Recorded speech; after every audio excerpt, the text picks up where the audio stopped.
Jamaica, watch You know, one of this. the biggest problems affecting education in Jamaica, it has to do with the books. The books. Yeah. Now, if you're a parent, you understand. Every year, you get these long book lists. I buy all these books, and these books aren't cheap, especially now. So even look out for the new school year. Those book prices rocketing away, expensive. And so, as a parent, you go to buy all these books, math book, English book, read all of the books. And then, at the end of the year, you see a child come home with a book. Book never used.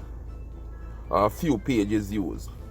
Now in the past, we were able to pass on the book, you know, to someone else, sell them back and, you know, get back our money, you can buy our next book for the next year.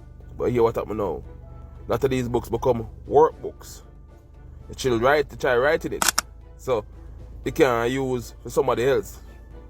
And every time they come on, they're revising the books. It's all a marketing ploy to make money off of parents.